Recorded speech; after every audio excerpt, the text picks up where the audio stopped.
Karibu kwenye extended ya Gospel Tracks, lakini pia digital ya Clouds Media, ambapo tunapata interview na watu tofauti na unapata kufahamu mengi kutoka kwao. Na leo niko very honored na nina furaha sana kumpata my brother Samson Sali. Good morning. Good morning, how are you? I'm good. Are you good? Yeah, I'm good. Mambo yako? Salama kabisa, wewe? Jengo ni moja lakini kubwa. Hili jengo kubwa sana. Jengo kubwa sana.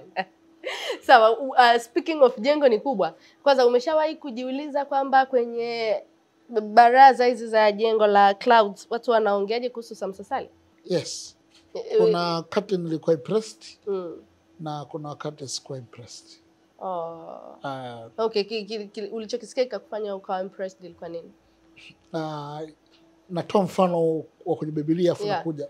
Siku moja Yesu akawachukua wanafunzi wake kuna sehemu inaitwa Kaisaria ya Filipi. Yesu akauliza watu wanasema mimi ni nani? Wakaanza kutaja, wengine wanasema ni nabii, wanasema ni kuhani, wewe si dini na nani. Ukisikiza yale majibu yale walikuwa wanashindwa kupata jina moja. Lakini walikuwa wanataja vitu vinavyofanana. Yaani mfano kuna vitumbua, kuna mandazi, kuna chapati. Neno moja linaitwa vitafunwa. Lakini walikuwa wanataja kile wanakosa neno moja la kumuita Yesu. Lakini sifa zilikuwa zinafanana. Kwa hiyo mimi niliposikia kitu ambacho kilikuwa mwanzoni kilidisappoint mara ya kwanza nilisema ni kama nilikuwa naonekana mtu ambaye sifikiki. Okay. Yaani unajua nature ya show yangu natoka asubuhi. Kwa hiyo most of the time jengo linachanganya mchana mimi sipo. Naona. Na kuna watu wanatamani kukutana mpige story muongee lakini wanajikuta their time na your time vinatofautiana. Kwa hiyo kabisa nianza kujiadjust time ya kwangu. Lakini kitu ambacho kiliniimpress sana ni kuna mtu dereva cha mtaani. Kanambia bro kwenye chini ya miti na sehemu tunazokaa tunakubali sana. Yaani mimi BM brand ambassador, brand manager. Kwa hiyo ananiambia bwana katika BM waliopo one of them to feel proud it's you. Na moja you have been too honest. Yaani kwenye timu kama hakuna. Kama ipo. Na kipatikana kitu tunafanya kazi kupewa fedha. Basi tunagawana sawa. Regardless ni cameraman, regardless ni dereva, regardless yoyote. Uwezi kuignore kazi ya mtu kwa sababu tu ni presenter, alafu yeye mtu ni cameraman. Kama ni subordinate. Haikuzimia wewe uonekane. Kwa hiyo to me I always count kwenye kile ambacho tuna deserve kupata wote tupate wote.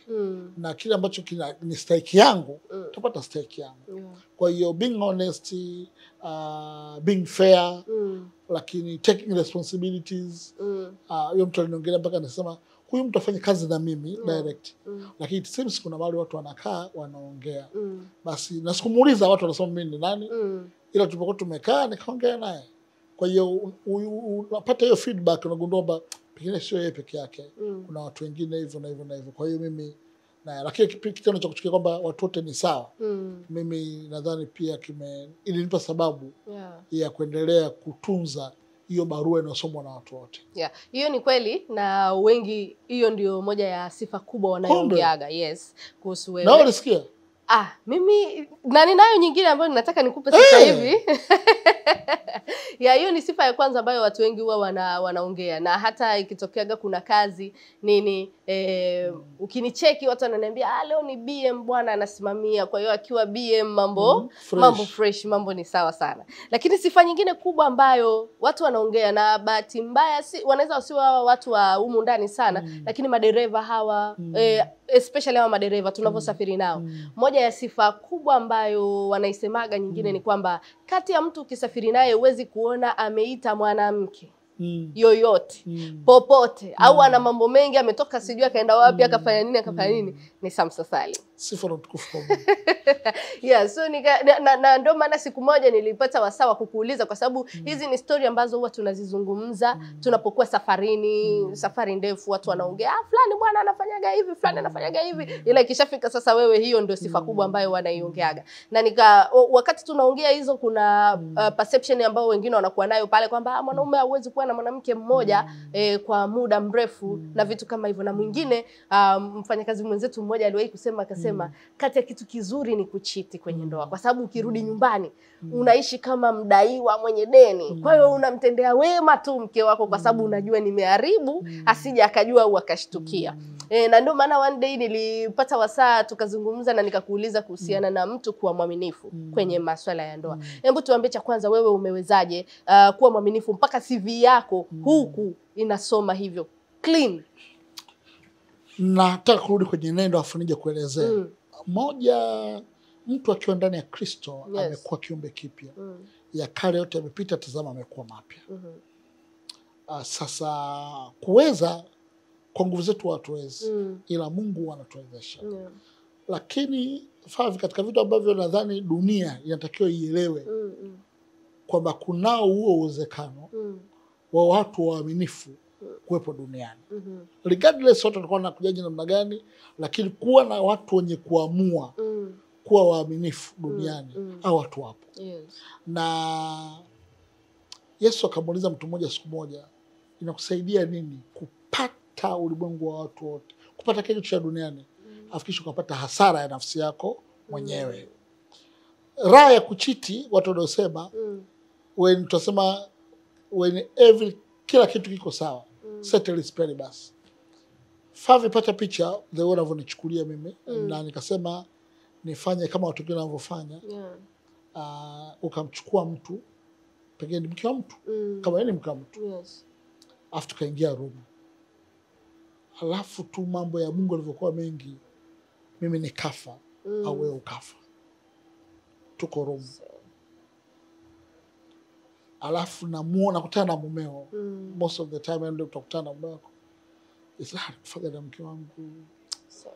Mimi mke wangu hata kama nitakuwa na safari siku nyingine, kila ukioga naye angalia sija kafa mwingine.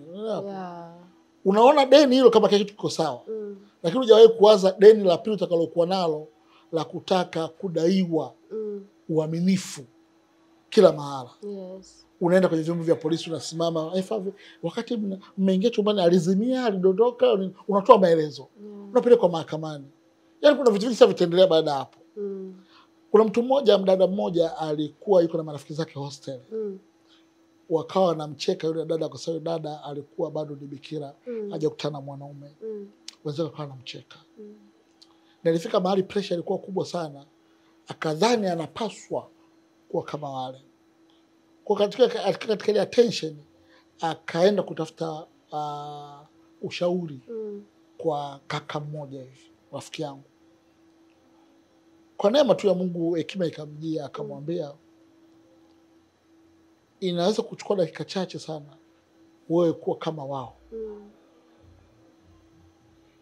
Inawagharimu miaka na pengine maisha wao kuwa kama wewe.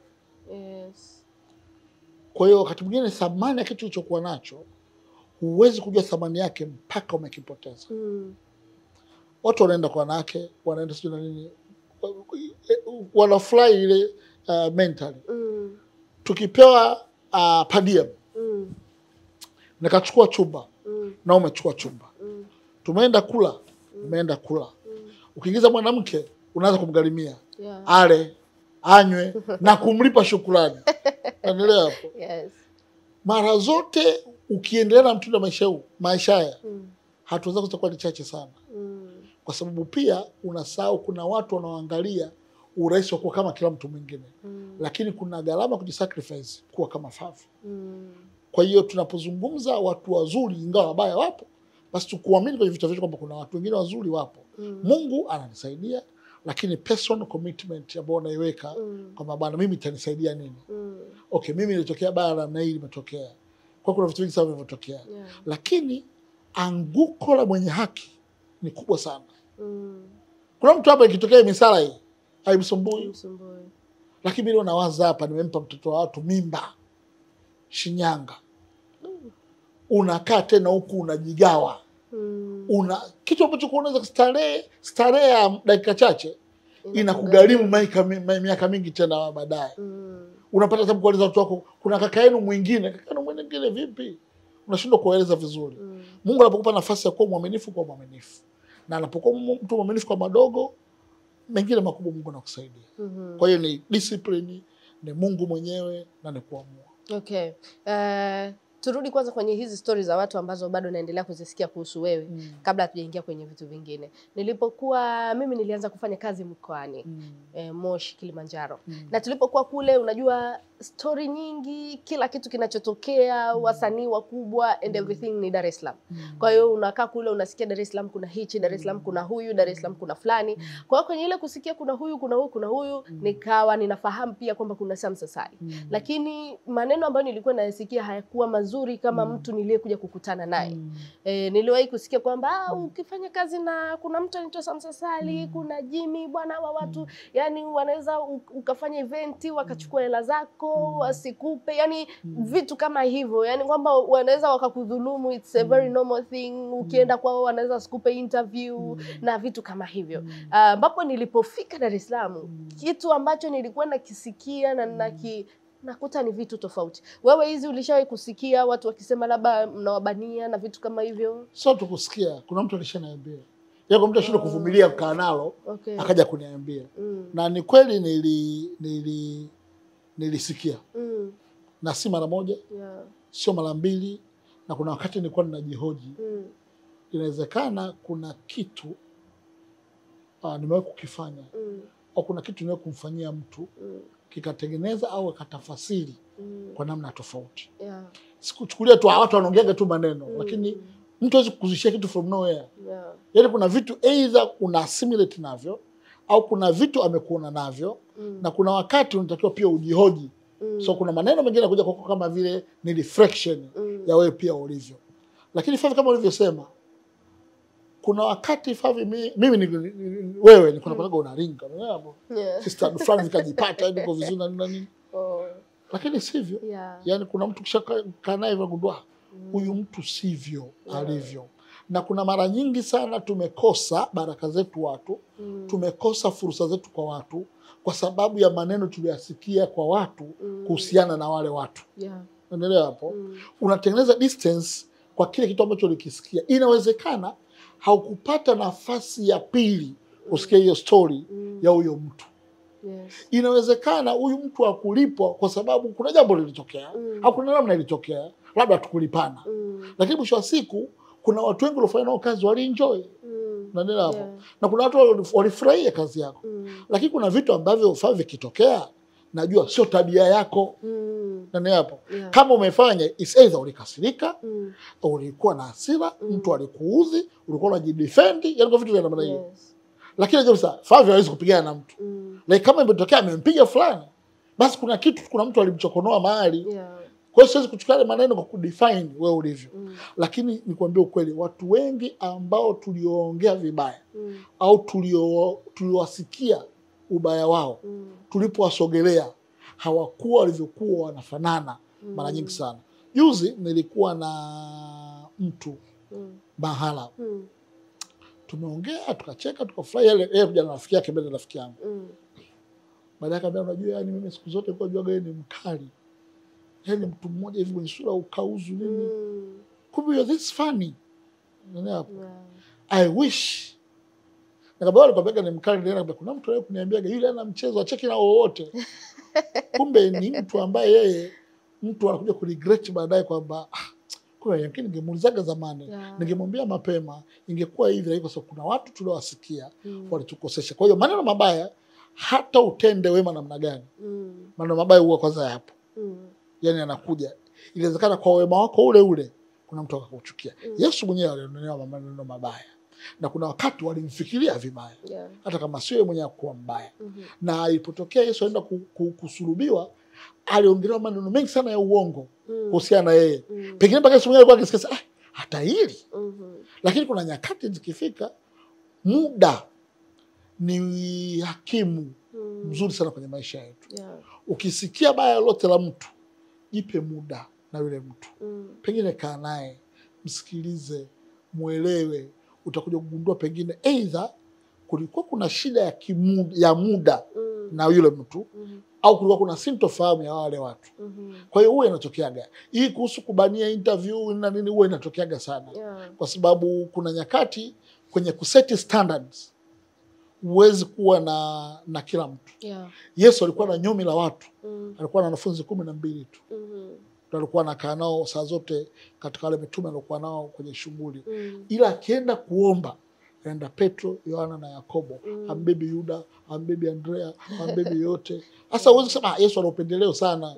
Antubania kichizi, yeye anaenda kuomba na watu watatu tu. Wakati pia na wanafunzi wake. Hizi tofauti huwa zipo na zisituumize. Ukisikia na wakati wa kujitathmini, lakini zisikukatishe tamaa. Hata wewe kuna watu watakusema vibaya na kuna wakati unasema hivi ni mimi anaongelea hapa. Kumbe unashaka kabisa sio wewe. Kwa hiyo nimekusikia na kuna mtu aliyekuja kuniambia, nikaongea naye nikamwambia okay, basi siwezi kujitetea, lakini muda utaamua kwamba kuona kwamba ulichokuwa unakisikia ni kweli ama sio kweli. Wewe nikikuuliza ulichokuwa unakisikia ni kweli sio kweli? Sio kweli. Sawa. Umekuwa pia ni mtu ambaye ni maarufu na kwenye mitandao watu wanazungumza vitu vingi sana. Nimekuwa nikifuatilia, mimi ni msomaji mzuri sana wa comment, especially ninapoona kitu ambacho niko interested nacho. Kuna watu ambao most of time unakuta inaweza ikawa ni jambo umeongea labda kuhusu serikali, lakini yeye kwa sababu anatamani kuipiga serikali, akiona kile kitu ambacho wewe umekizungumza, huyo naye ni chawa, sijui labda kwa vile ni mfupi. Watu wafupi wanakuwa akili zao na wenyewe ni fupi. Nimeshaona hivyo, yani nimekutana na hizo kind of comments ambazo ukiziangalia kwa kweli yani najaribu kuvaa viatu vyako naona sitoshei. Yani hiyo siku bila shaka ningekuwa siku nzima nimevurugikiwa kabisa kwa sababu ya zile comment. Hii wewe unadili nayo vipi? Mitandao ya kijamii na bullying iliyopo kule. Siku chache zilizopita kwenye Instagram yangu nimeandika mambo ya kufanya inapotokea umeandikwa au watu wamecomment negative kuhusu wewe. Kuna vitu vya kufanya. Na mimi nimefika mahala sasa hivi havinisumbui. Ila vinawasumbua watu wanaonizunguka. Unanielewa hapo? Kuona pengine nakuwa siko sawa. Yaani inaonekana hayuko sawa ila anajifanya yuko sawa. Zinaweza kumsumbua mke wangu, zinaweza kumsumbua babangu. Babangu yuko social media. Anamsumbua mama mkwe yuko social media. Anasumbua ndugu zangu. Na hatimaye zinasumbua familia yangu, anasumbua mke wangu. Kuona comments zinazoandikwa. Anapoona imeandikwa huyu kashakula hela. Kashakula hela CCM. Na mke wangu anaona kabisa tangu jana tumelala tu na mboga. Tumekula nyama ile ile kwenye friji. Alizo hizi hela za CCM unapeleka wapi? Unaelewa hapo? Haoni unanunua gari jipya, haoni unajenga nyumba mpya, haoni chochote kipya. Lakini ashangato wanazungumza. Moja ambacho wanakifanya kwanza naangalia kile kilichoongelewa. Ni kweli? Na akili fupi? Hapana. Na nimekula hela? Hapana. Mimi ni mjinga kiasi hicho? Hapana. Kwa hiyo nagundua pengine mimi sina tatizo. Kwa nafanyaga hatua ya pili. Naenda kufungua profile ya yule mtu. Alikuwa ameongea. Nikiwaangalia wengi sana wanaoongea yale mambo, nimewapita mno. Yaani kwa muonekano tu wa picha za nini na nini ile. Yaani kwenye maisha nimewapita mno. Sasa kwenye nchi yetu kuna kitu kinaitwa sadism. Masadist. Ikitokea Favi unafanya kazi Clouds. Kuna mtu yeye anaugomvi na Clouds. Kwa anagombana mpaka na Favi. Unaona hapo yani. Kwa mtu yote ambaye anafanya kazi Clouds yeye ni adui yake. Na mtu yote ambaye anaongelea Clouds vizuri yeye ni adui yake. Kuna mtu yeye ni shabiki wa Yanga. Ikitokea shabiki wa Yanga mwenzake ameongelea vizuri Simba, anamwona amekuwa chawa. Amekuwa sijui kwamba yeye Yanga na mabaya tu hawana mema. Simba ana mabaya tu hawana mema. Je, huyu mtu ana mabaya tu hawana mema? Kwa hivyo kumwangalia yule mtu unagundua huyu jamaa inawezekana na uchuku ndani ya maisha yake. Kwa sababu pengine kuna fursa alidhani yeye yupo na mimi sipo. Favi mimi kwa muda ambao nimekaa kwenye social media nimekuja kurealize wewe ukiandika kitu yani chochote kile au mimi nikaandika kitu cha kwanza huwezi kuanza kusema huyu jamaa kala hela. Unaona hapo? Yaani hiyo akili wewe inakuja ya 3 ya 4. Lakini mwanzo unasema huyu jamaa mbona brain yake ndio hivyo hivyo. Yako mtu ambaye anasemanga tu ukweli. Kwa jambo lilivyo huwa analisema. Chawa huwa anajulikana. Yaani chawa huwa anajulikana. Huyu ni chawa. Kwa sababu kuna mambo ambayo ni sensible. Yeye kwake sio sensible. Hii serikali imefanya mabaya tu. Haijafanya mema. Mbona napoongeaga mabaya serikali hawaniambia wewe shujaa wewe komando? Ila siku kasema bwana zura serikali wewe umekuwa chawa. Kwa hiyo naangaliaga watu wanaozungumza na huyu bwana inawezekana ana uchungu kwake, ana hasira na serikali. Kwa hiyo yote anaongelea kitu cha namna hiyo kwake naye ni mbaya. Na amekula hela, na amefanya kitu cha namna hiyo. Lakini cha tatu, inapotokea mambo yamekuwa makubwa, huwa najitoa social media. Okay. Lakini siku hizi sijitoi. Kuna zamani nilikuwa natoka kabisa social media, na deactivate account ili discussion ipite, baadaye nitarejea. Lakini nijifunza a process of going through. Yani kupitia jambo. Mimi niko kwenye ndoa mwaka wangu wa 12 13 sasa hivi. Yani umo tu mwanangu, tunagombana, kuna siku unaamka unamwangalia mwenzako amelala, unamzunguka kama Eliko, unarudi unaambia kido ishakuwa sina namna. Unaelewa hapo? Afu unakuja unalala sema kwani ana mabaya tu peke yake. Kwa sababu nikiwa na hasira sana mimi mtangu tulipishana, nikachukua A4 mbili, moja nikaanza kuandika mabaya alionifanyia. Nikaanza kuandika mabaya mawili. Na siku hiyo na lingine ilikuwa inahusiana na mboga, inahusiana na mimi. Alafu nikaandika mema yake. Nikagundua yani haya mawili yanasababisha ni sawa ya 9. Si kweli. Lakini kuna kategoriza part, huyu ni mwanadamu na sio mkamilifu. Na siku zote kuna changamoto za namna hii. Kwa hiyo hapa leo ni zamu yake. Kesho itakuja zamu yangu. Na pengine ya kwake pia hajaandika. Inawezekana ya kwangu nilomuuzi ni mengi. Kuna nyakati alilala mapema siku sababu ya usingizi. Ana maumivu, ana hisia, ana vitu vya namna hiyo. Lakini namna hiyo, kwa hiyo kuna nyakati yanatokea na kwa sasa hebu nitoke kwanza social media ilikuwa. Lakini sasa hivi I've read the process of going through. Utakomenti, utaandika, najua sio ukweli. Na hata mtu akaandika jambo lolote la kweli, Favi, after 48 hours, siku 2, ile jambo linaanza kupotea, litakuja jambo lingine. Lakini cha mwisho nilikuja kugundua watu wote walio kuandika vibaya social media hawakuwahi kufa. Labda wajiue. Kuna watu walio kuandika mkono wa bouncer, watu wameendelea na maisha yao. Kuna watu walikuja hapa wamezungumza, huyu hajasoma, si nini, bashite, watu hawajafa, wameendelea na maisha yao. Kwa nikasema mimi sio wa kwanza. Mimi sijapigwa hiyo level ya walopigwa na nchi nzima. Mtu wawili, watu watatu. Acha niendelee na maisha yao. Okay, umezungumzia hapo ndoa miaka 12. Yes, miaka 12 ya ndoa. Hongera sana. Kwa sasa hivi ndoa nyingi zinakuwa hazina ile sustainability, au kuona watu wanaishi kwenye ndoa, na kumekuwa na dhana nyingi kwamba sasa hivi ndoa sijui haziwezekani, ndoa ni ngumu, divorce ni kitu cha kawaida na vitu kama hivyo. Natamani kujua katika miaka hii 12 ya ndoa, somo gani kubwa ambalo wewe umejifunza ambalo unatamani hata kijana wa sasa hivi afahamu? Communication. Communication sio umeamkaje, si jambo. Habari za asubuhi, no, yani there are things you need to understand. Kuna vitu communication inaanzia kwenye uelewa. Unaelewa hapo? Yes. Alafu kwenye kuwasiliana na kuwasilisha. Nitakupa mfano. Wanawake wakiwa katika zile mfumo wa siku zao wanapishana. Kuna mwingine anakuwa na hasira. Kuna mwingine anakuwa anakula sana. Kuna mwingine anakuwa usimguse. Unaelewa hapo? Sasa communication maana yake is the process of understanding. Unaelewa kwamba hiki kipindi kinakuaga sio. Hii kipindi kuna mwingine anakuwa na wivu uliopitiliza. Unaelewa hapo? Nagundua hapa kipindi hiki sio ana tatizo. Siku zimekaribia. Kwa shaka tangu asubuhi hujanipigia. Mbona nimekucheki saa 2 tu? Umenitumia message hatujaongea. Unakuja kurealize sio mjawasiliana. Ile hamu ya kuwa na wewe kama wewe imeongezeka kwa sababu ya hormone zilivyo. Mwingine ana react, unashangaa mko kazini hapa, unashangaa mbona mkali, mnagundua huyu sasa zile tarehe zetu zimekaribia. Ni sasa sana wanaume mwingine akiwa hawana hela, wanakuwa ni wakali kabisa. Unaweza kumuuliza tu, nilikwambia tangu jana hela gesi. Gesi nini bwana, magesi gesi? Kwanza mnatumiaje gesi? Nitoe maelezo ya gesi. Ila siku akiwa nazo anauliza kusema, mna shida gani huko ndani? Mniambie mapema jamani, unajua leo zipo. Mkimwona siku akiwa mka sawa, leo msimuongeleshe. Naendelea hapo. Kuna mwingine akiwa ana stress analala. Kuna mwingine akiwa na stress aongee na mtu. Kwa ile communication iko namna ya kumuelewa mwenzako. Kwa mimi nimekuja kugundua wanandoa wengi sana hawazungumzi. Okay. They don't spend time kuelewana na kuzungumza.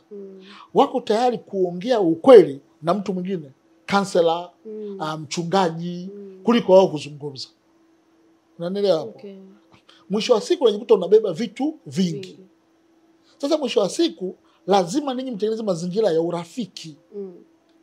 Ngoja, unapoongelea kwamba hawazungumzi, ni kwamba labda hawazungumzi yale anayopitia, lakini ni zile labda anataka ila mboga, anataka ila nitarudi saa 4 usiku nitafanya, ndio hizo wanazungumza. Wanadhani hizo hapo wanazungumza. Wanazungumza. Ukiangalia watu wanaochati na michepuko, hawaongei kuhusiana na responsibilities. Yeah. Baby umekula? Sijala. Anamtumia emoji. Akishamtumia emoji, anambia fry, when you come bring ice cream, chocolate, na hapo. Nyumbani anasikia njoo na mananasi, njoo na maembe. Diapers zimeisha, njoo nazo zingine. Luku imebaki 2. Na nini? Huyu mtu ambaye anapeleka chocolate huku hakumbuki kabisa kama mke wake naye anakulaga chocolate. Na mwanamke anajisikia vizuri wakati mwingine mwanaume anapojiongeza katika kufanya. Sasa kuna kitu kinaitwa 7 languages of love. Hizi ni lugha. Takupa mfano michache. Yeah.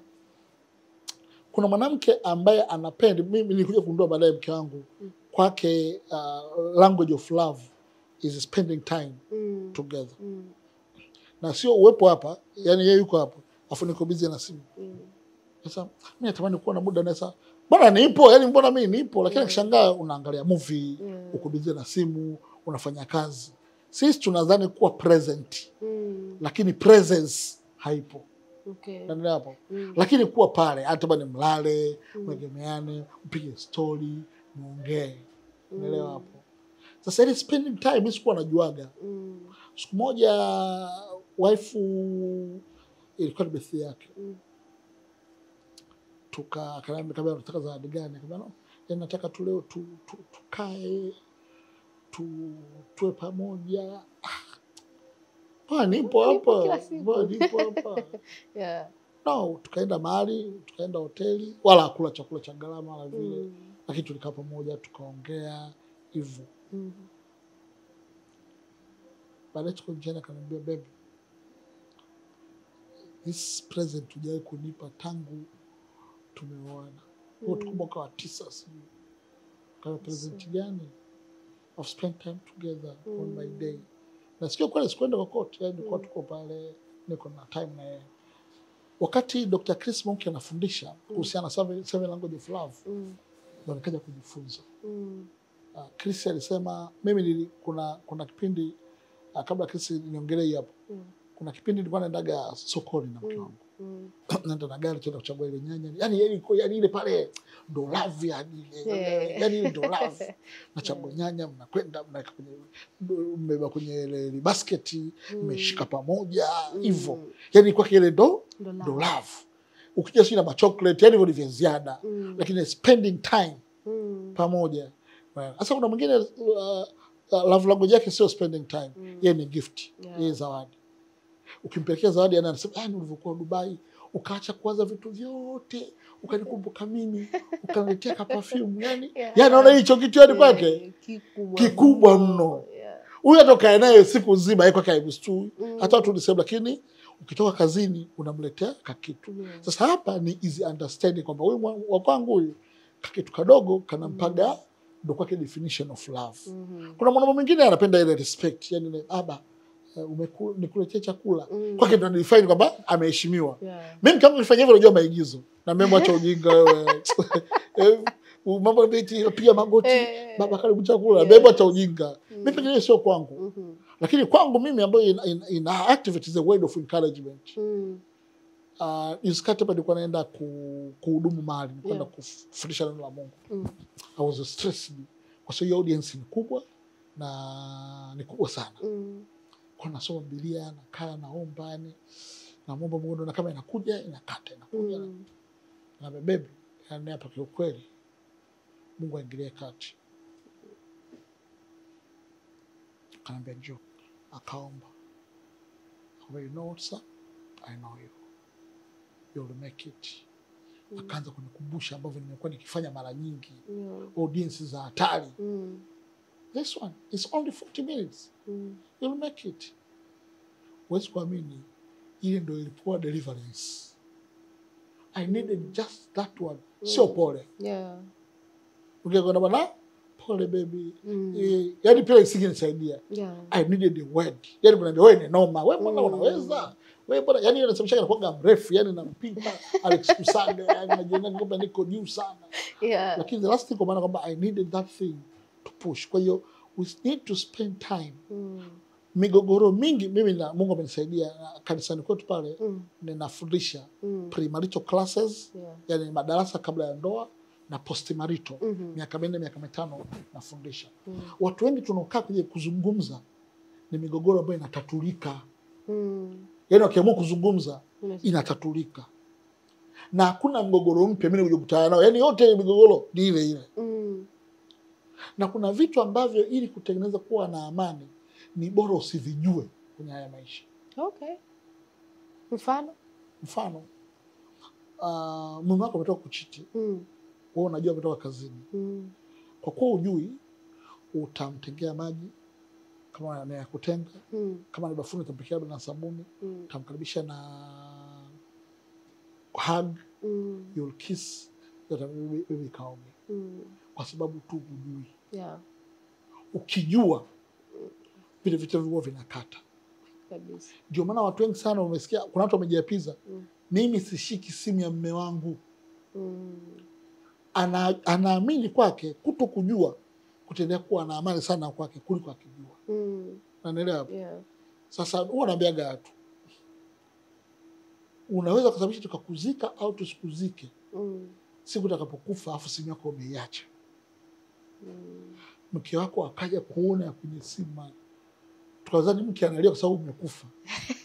Kumbe analia nina mume wa namna gani kwenye maisha yangu mimi nilikuwa naye. Hii ndio video alikuwa amedownload.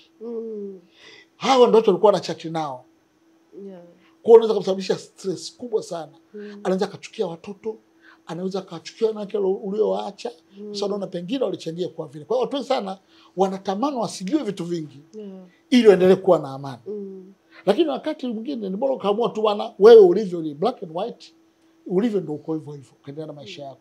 Kwa mimi naamini watu wakizungumza, hata mkienda kwa mchungaji, mkaenda kwa shehe, wanandoa, mkitoka kule nyinyi ndio mnarudi nyumbani. Sasa ndio nyumbani mkaongee, mkubaliane. Mtaongea tu. Na kuna wakati pia ni ruksa Favi, umpe nafasi mke wako, umpe nafasi mume wako kwenda kuvent. Yaani kuna wewe na washikaji zako, una marafiki zako. Ambe bana, wewe una mimi mke wangu anaambiaga bana, na Mungu akinijalia nina viela na mwanangu, chukua marafiki zako mkale nyama, nenda shopping. Lakini uende ukavent, yani kuna washikaji zako wale ukikaa nao unachili, yani unasahau hata kama una watoto nyumbani. Mnaongea kama ni vikoba, mnaenda mnaongea vikoba, mna nini yani unaelewa. Na mimi kuna watu tukikutana, unajua kama wanaume sisi, mimi mke wangu anashangaa sana. Anambia nikutana na Favi. Nilikuwa na Favi. Hii Favi ana watoto wangapi sasa hivi? Sasa wala sijui ana watoto wangapi. Unajui? Hayo unajua anaitwa nani? Sijawahi kumuuliza. Ananisha hizo details mimi sina. Details ambazo naenda nazo. Favi ana gari kali. Gari, TV, nyumba, unanielewa, viwanja. Yeye kwa hizo sio details. Kwa unakuta wanaume sisi tukakaa tunaongea mpira. Mpaka tunamaliza, mtango anauliza, yule nani sasa? Mimi bana nimekutana naye pale tu. Umjui kama mimi simjui. Sasa mpaka mlikuwa mnagonga kabisa sawa. Ndio hivyo hivyo. Lakini wakati pekee sasa, mwana vipi mwamba? Fresh nini? Lakini unaona akaweza kutana msalani. Nimependa nywele zako. Umesuka wapi? Nimesuka Mwenge. Namba ya nani msusi unayo? Ngoja nikupe. Nimeona kwenye simu una watoto wako. Wanasoma wapi? Yeye anajua shule, hajua idadi ya watoto. Hiyo mtoto wa kwanza miaka mingapi? Umepishana. Unamwona ametoka msalani moja ukaa pale. Ukimwona pale kama mdada tu ana watoto 3. Wewe unajiuliza, wewe umejuaje? Tulikote nani tukutana toilet. Ndio mmeongea na watoto. Tena mtoto wake mkubwa na mtoto wetu mpishana miezi 8 tu. Lakini wanaume mkienda msalani unasema vipi poa. Mmemaliza kila mtu shughuli yake. Lakini wanawake na hiyo kitu. Kwa hiyo kuna wakati Mwanamke akaenda kuvent na wenzake anambia sikiza. Mbona afadhali? Mako tu anachelewa kuja. Mimi wangu arudi kabisa. Yaani huwa arudi. Huwa kutumia message mchana sema mimi yani akiondoka ni kama ameaga kambi ya jeshi. Mpaka atakapojisikia. Unalalamika hiyo. Kuna mimi na afadhali unamshukuru Mungu kwa kile ulichokuwa nacho. Kwa kuna wakati chilling out inasaidia is a therapy. Kugundua kwamba kuna wakati mimi nimshukuru Mungu kwa kile nilichokuwa nacho. Unaweza kulalamika kwa kile mume wako alivyo, mke wako alivyo, kumbe unaenda kukutana na wenzako. Wakaongea kuhusiana na wake zao na waume zao. Unakuwa na wakati wakwangu mimi na afadhali kubwa sana. Wakwangu naambia wakwangu bado tunakaa tu discuss tunapanga bajeti na nini. Tunapanga bajeti. Ni muda unapata. Unashaka mimi nimeadvance. Hao ndio kupanga bajeti hawezi. Unakuta kuna vitu vya namna hiyo. People if they communicate, ndoa nyingi sana zitakuwa zina amani na furaha. Lakini pia kwa nini mmeingia kwenye ndoa? Ni muhimu sana. Yaani sababu ya nini kuingia kwenye ndoa? Inaweza kusababisha mkaachana au mkaendelea na ndoa. Ila vijana wengi sasa hivi sidhani kama wanakuwa na a very specific reason, especially wanaume. Na ndio maana watu wanatoka haraka. Na mimi siwashauri watu waende kwenye ndoa kwa sababu ya sex.